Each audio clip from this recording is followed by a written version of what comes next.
fortunate than her. That she's willing to reach out her hand to the poor. That she's willing to reach out her hand to the needy. She's willing to help those who cannot help themselves. That her presence, yes, is seen in the home, but her presence is also seen in the hedges and the highways. Yes, her presence is seen in the home, but her presence is also seen in the community. Her presence is also seen at the soup kitchen. Her presence is also seen at the volunteer center. Her presence is seen to help those who are in a position that they can't help themselves. And if it wasn't for women like Harriet Tubman, who was in a position to say, listen, it's some people back there who can't help themselves, and I'm willing to risk my freedom. Yeah, I made it to freedom land, but I'm willing to risk it all to go back and help those who can't help themselves. Quality of a virtuous woman, she's just literally, she's willing to give to the less fortunate.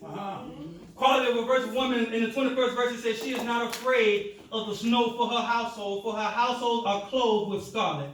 I love this. I love this. Here's why I love this verse, because it tells me that although she may be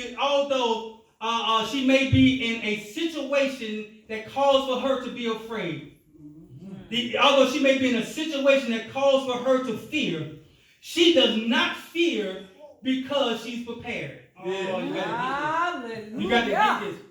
It says she is not afraid of the snow for her household. Why is she not afraid? It tells you right here. Because her household are clothed with scarlet. It tells you right there, I'm not afraid of the cold because I've already prepared my household that cold days are going to come sometime. I'm not prepared. I'm not scared of the cold because I know I've already done what I need to do to prepare my children so when the cold days come, they got something to put on to stay warm. We have to understand as believers that although we may not be in a storm right now, you better be preparing right now to be in a storm someday. Although we may right now, some of us may be on a mountaintop singing God the praises because we're in a position that we have nothing to worry about right now. But you better prepare yourself. Because I heard him say it like this: if you ain't in a storm, get prepared because you're going into one. Yes, sir. And you have to prepare yourself to be, when those times come, to not be afraid, women, to not be afraid, ladies. Don't be scared of hard times, because one thing we know, hard times going to come. But if you prepare yourself for those hard times, then you're able to have a peace in the midst of your situation. Yes, you're able to have a joy in the midst of your temptation. If you prepare. Yes.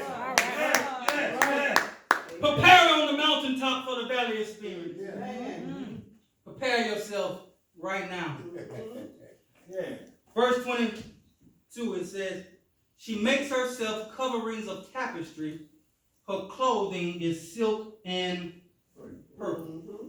Silk and purple, you have to understand that silk and it is a royal fabric. And purple is a royal color. And so what she's saying here is that she drapes, she covers her family. She says she makes herself, she covers herself as if she's royalty. We got to get this. We got to get this, ladies, because here's one of these things that kind of upsets me. Here's one of the things that kind of upsets me is we've seen a decline of not just women, but men and how we carry ourselves. We've seen a decline in how not just women, but men, we carry ourselves.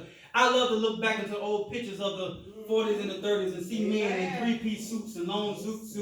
And that's how we dress on a regular basis. Even your gangsters and your mob bosses, they dress in suits on a regular basis. And then we fast forward into the 90s and 2000s, and everybody got their pants hanging down by their butt and got on skinny pants that you can't even pull all the way up. And it bothers me that we as a culture, I'm going to talk to all of us now, it bothers me that we as a culture have lost how valuable we are. We have lost the image that God has placed on us, and now we have taken up the image of this world, and we wonder why the church body, we wonder why we're losing the generation, because we have taken up the image of the world and not the image of God. She dressed herself in royalty, and which means that I'm sure her skirt was long enough. I heard somebody say that make your skirt long enough so that make your skirt long enough so that it covers the subject. All right. All right. That's a good thing. She carries herself well. She carries herself so well. She carries herself so much like the word. Here's another one. The Spirit won't let me get off this royalty situation because a lot of us, to my black women and just women in general, a lot of us have such a low self-esteem we place on ourselves. What you said, and you have such a low self-esteem that you don't carry yourself like royalty. You carry yourself like you're not even supposed to be in the position in which that you're in. all right. But if you ever just woke up and understood who you are and whose you are. That's right. If you ever woke up and say, listen, I can walk with my head held high, not because I got jewels on, not because I'm wearing the latest clothes, not because I got the fanciest purse, but I can walk with my head held high because I know who God that I belong to. I can walk with my head held high because I know my God who loves me, my God who died for me, and my God who rose for me. I love myself so much. Yes, sir. That no matter what you say about me, ain't gonna change. I love my hair, so I don't care what you add. All that nappy that is, I still love it. I love my nose as big as it is. I love my waist as big as it is. I love who I am because who I am is who God created me to be. All right. Now watch this, and we coming to an end. We almost there. He says, I love you. He said that after she creates herself in royalty, he says, her husband is known in the gates. Verse 23, when he sits among the elders of the land, she makes fine linen and sells it and delivered girdles unto the merchant. Strength and honor are her clothing, and she shall rejoice in time to come. Yeah. Here's what I loved about this. She's so much of royalty, a virtual woman, so much of royalty that she's the reason her husband is known in the game. All right. You gotta catch it. Tell the You truth. got to catch it. Tell the truth. Come on, man. We know how to. We know how to do it. Yes, sir. We see that man with that nice woman. We look at, well, what you got to make you get that woman right there? Yes, sir. You got to have some money because you ugly. So you got to have some money. She makes him know. I told my wife, I said, listen, I know it was nobody but God who put my wife and I together because my wife knows I don't like people. But yet I pastor people. But I told her, I said, the only reason y'all called me the pastor is because y'all like her, not me. I said, so I understand I'm an introvert by nature. So that means I like to be at home by myself doing my thing. But because I have a woman who's willing to pull the best out of me, some of her sanguineness, some of her extrovertedness rubs off on me and then allows me to love on y'all. But her husband is known in the gates and he sits among the elders of the land. She makes fine linen, she sells it, she delivers to the merchants. Strength and honor are her clothes, and she shall rejoice. Here's what I want us to understand from this. I want you to understand from this. It's 1 Peter 3. I got to go. First Peter 3. I'm trying to get on out here. I don't want to hold y'all long. All right, that's the second time you told me that. I'm good to go here. First Peter 3. 1 Peter 3. Verses 3 and 4. It reads like this. Wherefore, adorning, let it not be that outward adorning of plaiting the hair or wearing of gold or putting on apparel. So here he's talking about what makes this woman beautiful. And he says, listen, your beauty does not come from adorning yourself with outward things. It does not come with how your hair is styled. It don't come from the jewelry. It doesn't come from the name brand clothes you on. He said, here is where your beauty comes from. He said, but let it be the hidden man of the heart, and that which is not corruptible, even the ornament of a meek and quiet spirit, which is the sight of God in great price. Well, what does that mean, Pastor? In other words, Peter is saying here, don't let your beauty be outward, but let it be inward. Yes, sir. Yeah. Yes, sir. I tell you all the time that women, you can be beautiful, but then you open your mouth and all that fades. Amen. But if your beauty is on the inside, and I'm not so much, as a man, I'm not so much worried about your outside. But if your beauty is on the inside, I'll love you just the same. Yeah. See, a lot of times, one of the reasons why so many you ladies have a bad self-image is because because you're comparing yourself to the Beyoncés. You're comparing yourself to the J-Lo. You're comparing yourself to the magazines and to the books. You're comparing yourself to everything society is saying that you should be. And let me tell you, as a man right here, I'll take a woman with a nice personality. I'll take a woman with a heart for God. I'll take a woman who knows how to respect herself and her elders before I take a woman who looks good, before I take a woman who looks like Beyonce or J-Lo. Yeah, they're nice to look at, but I can't take them home because they don't know how to act. All right. All right. Your beauty come from the inside and it flows to the outside. Yeah. That's it right there. Don't build, for my single people, don't build your relationship on beauty. All right. Ms. Jones, when you get married, don't build it on beauty. Because one day that beauty is going to fade. One day her cooking is not going to be as good. One day she's going to sag in places that she didn't before.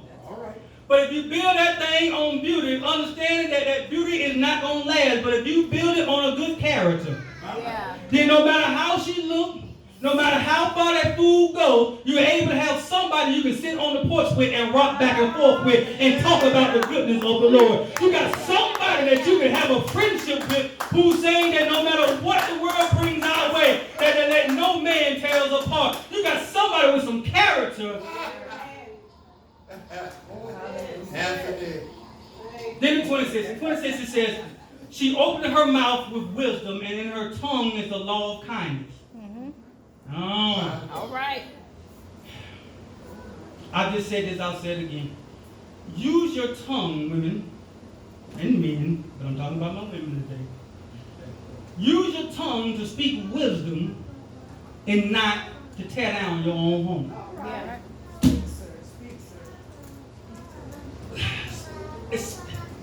I don't like to just single out our culture, but I only know our culture. We have a way of tearing down the thing that we should be building up. Amen. And we don't understand that that thing is detrimental to our homes, but because we have been taught that by the generation prior to us, we feel as if that's right. So we have a generation of women who say, listen, I'll nag you to death, and I'll talk bad and down to you instead of encouraging you. Let me tell you something about the movie Queen of Slim, and this is just on my mind because I just recently seen this. That one thing I loved about the movie, that oftentimes throughout the movie you saw a scene where the husband, where Slim and Queen were both encouraging one another. And in our household, we got to have so we have to have each other's back. And one way we do that is by encouraging one another. And so the women, you should go to your husband and say, listen, I know that you are a king. I know that you can do all. I know that you can accomplish what you're set forth to do. I know that you will rise above your situation. I know that you are blessed. I know that you are strong. I know that you can overcome. That's a way of encouraging instead of saying, you worthless, you ain't going to do nothing. You just like your no good family or just like your no good daddy and you talking to your child. And you begin to tear them down, or we begin to nag on them, hoping that nagging is going to change something. But I shared with you all a couple of weeks ago that it is better for a man to live on the edge of the corner of his rooftop than to be in the household of a nagging woman. Right. Why? Because a nagging woman is not an encouraging woman. And a quality of a virtuous woman here says that she opened her mouth with wisdom, and in her tongue is the law of kindness. So we have to learn to build our men up, build our children up, build our community up. Stop gossiping about everything and start encouraging about everything. Stop gossiping about how bad he is and how bad she is, and stop gossiping about the next generation. To my older lady saying, stop gossiping about the next generation. God, did you see what she wore to church today? Lord have mercy. She knows she should have not worn at the church today. But understand that somebody had to teach you how to dress. So maybe she did not have anybody to teach her how to dress. Maybe God brought her into that house to build a relationship with you so that you can encourage her to be a better Christian. Maybe God brought her into that house for you so that you can encourage her and say, listen, I can't wear this no more. How about you put this on? How about me and you go to a thrift store? Instead of talking down about them, how about we love on them, encourage them, and maybe they'll stick inside the house of the Lord instead of going back outside of the house and saying, man, them church folks know how to judge folks. Them church folks know how to talk down about people. But we should be people who have nothing but the law of kindness on our tongue.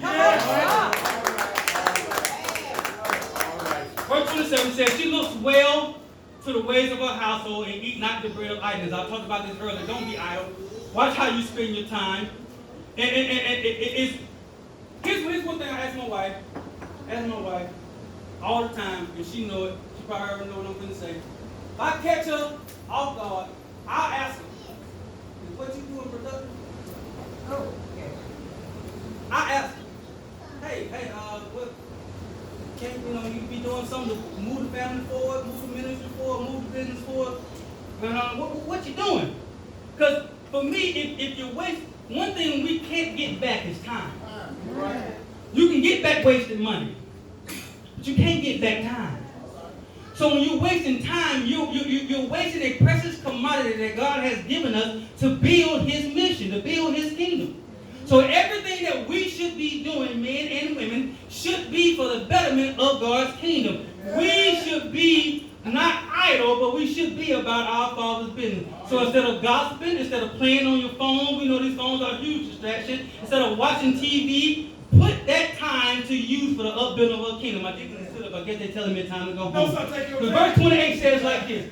Her children arrive. Now watch this. Here's the beauty of this proverb. Because if you understand the qualities of a virtuous woman, I'm just joking with y'all. The qualities of a virtuous, I ain't stopping nowhere. The qualities of a virtuous woman is simple that after you have put your place in, after you have put yourself in a place to be a blessing to your household, after you have worked, after you have built up your children, after you have built yourself up, after you have made your husband proud, you say the reason why you're doing all of this, the benefit, the blessing in doing all of this is in verse 28 through 31. It says the blessing of getting up early and staying up late, the blessing of being about your Father's business, the blessing of buying the field, the blessing of making your tongue the law of kindness. It's simply that your children will rise up and call you blessed. Your husband will also, and he will praise you. He says, many daughters have done virtuously, but thou excels them all. Favor is deceitful and beauty is vain, but a woman that fears the Lord shall be praised.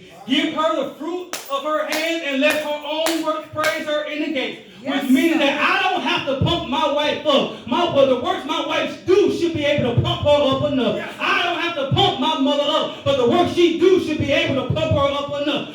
Because of what she did, I'm able to praise you. Because if she was a deadbeat mother, I couldn't praise her the way I did. But I can praise her like that because I know through her blood, her sweat, and her tears that she did all she could to bring her family to where we are today. I can praise my wife because through her blood, her sweat, her tears, and nights when I was still in the bed and she was up with the baby, and like days when she worked all day and come home and still be with the baby, and I'm able to do what I need to do in ministry, I can still praise her, not because she's my wife, but I can praise her because of the works in which she's done. I hope her reward for being a virtuous woman is simply that she's be able to be praised by her husband, she's praised by her family, she's praised by her community, and if you're not getting the praise that you want, then you should check the effort that you're getting. Because then when you put in the right praise, when you put in the right work into it, people can't help but to say,